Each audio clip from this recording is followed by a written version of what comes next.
Call it Pop Bubba Sparks. Booty, booty, booty, booty, rockin' everywhere. Booty, booty. Hey, I don't know what to do. What's up, YouTube? So this video is going to talk about CNA versus Medical Assistant, the 2021 version, y'all. So I figured this video would be good. For the most part, I definitely be wanting to do videos with most of my friends that's in the medical field, but with this COVID going on, y'all, time is limited right now and the show must go on. So with this video, it's going to talk about the difference between the two. I definitely feel like this is a good video to do because at the end of the day, a lot of people are either trying to decide between CNA or medical assistant, or they're just trying to look to see as far as for which one is really best for them. So hopefully this video will help you out.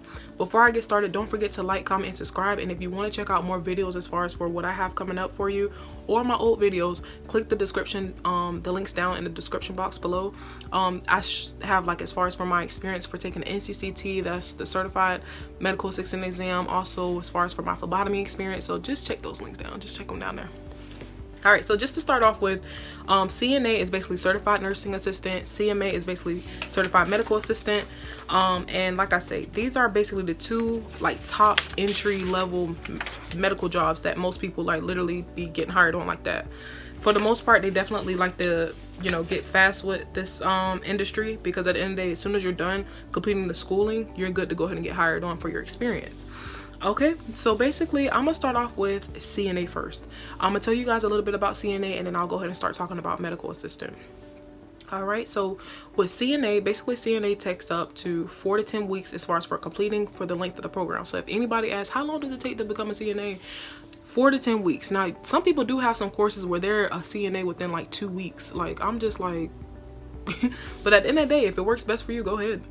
All right, and as far as for the yearly salary for a CNA will be $28,000 a year. For the most part, CNAs usually make around like $12 to $13 an hour. It depends on the location and also the facility that you're going to be going at. Now, for the most part, here in the South, CNAs do not get paid as much. To me, they get paid as around as the same average as a phlebotomist would make at a plasma center. But however, it depends on the location and the experience that you have. They may be able to give you more money. The training requirements for a CNA is that they must complete a program that is approved by the state board in which they desire to practice. So you just want to make sure that you're just having everything certified by the state, just to make sure that you are technically a certified nursing assistant. A certificate of completion from an accredited program will be needed in order to take the standard test for the CNA program boarding license. This needs to be from an accredited school recognized by your state, and the course usually range from 6 weeks to a year. Addition to the certification, the CPR is definitely required as well too. Me personally, I need to get my CPR renewed. So definitely, if you're a medical assistant or if you're anybody that's in the medical field, keep up with your CPR, because most people do have that as a requirement. Let's talk about as far as for what does a CNA do.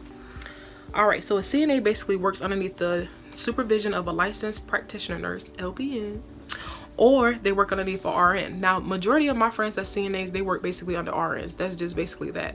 Now, for the most part, it's rare if I see a CNA working with a doctor, but if you do, definitely good on that with your experience. But mainly CNAs take orders from nursing assistants because they are certified nursing assistants.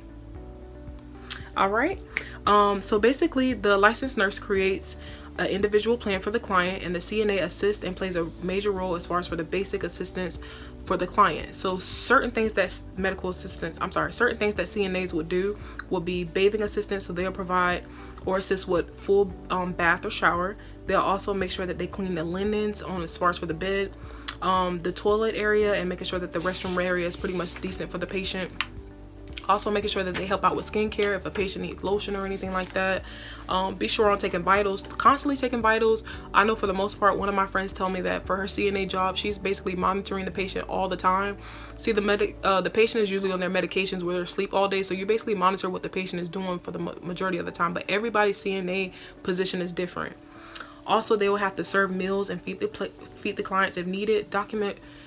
Making sure that they document into the electronic health records or EMR as far as for important information regarding the nurse, letting them know like, hey, he woke up at 1 o'clock coughing, he said he wasn't feeling good. Those type of important information always need to be documented, and also make sure you always write the date and time of the type of incident as well too.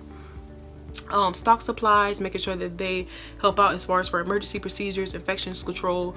CNAs does it all as far as for the limited. One thing I can say about CNAs, they're usually scheduled at either 8 to 12 hour shifts a day, covering evenings, nights, weekends, and holidays. For the majority of the part, they do work in a wide range as far as for hospitals. They can work with infants, children, adults, and elderly. They can work in nursing homes and also the assisted living. So for the most part, CNAs definitely is a big major part as far as for the medical field. Like I said, this is one of the jobs where most people usually like to start off with after graduating high school, and then they'll soon become a, most people usually be a CNA. If they don't so much like it, they may switch to MA, but most people usually go from CNA straight to nursing, and if they want to pursue more, they may become a doctor. All right. One thing I could say both about CNA and medical assistants, this type of characteristics you want to have as far as for the both.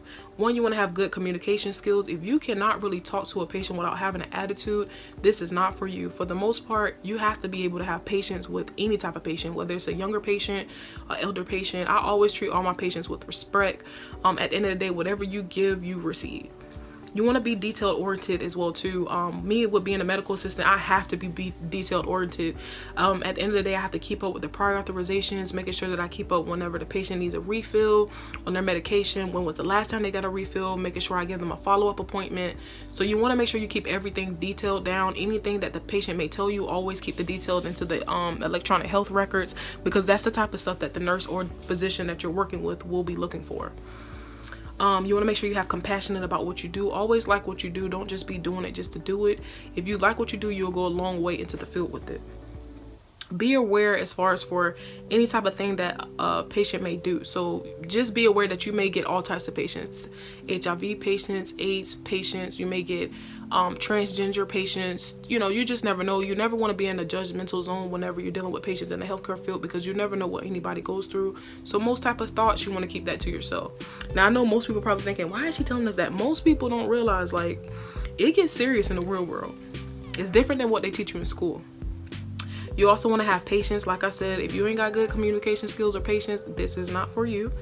And making sure that you're just basically physical all the time, because CNAs and MAs are constantly on our feet. We're never really sitting down like that unless you're doing a front office job. But for the most part, CNAs are constantly on their feet, because at the end of the day, they're checking on the patients. You don't just have one patient that entitled to. You may have a whole entire group to watch. So I would definitely keep that in mind.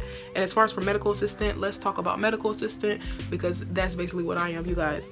So medical assistants, you guys know I already talk about medical assistants 24/7. If you guys would like, check those links down below, but I'm gonna go ahead and summarize it for you. So basically, I'm a pain management medical assistant. I have had my experience with OBGYN, family practice, and now pain management. I have not had my experience with pediatric, but I would love to. I definitely think it's something cool. For the most part, basically medical assistants do the basics. They usually work either underneath a nurse or physician, but for the majority part, medical assistants work underneath a physician.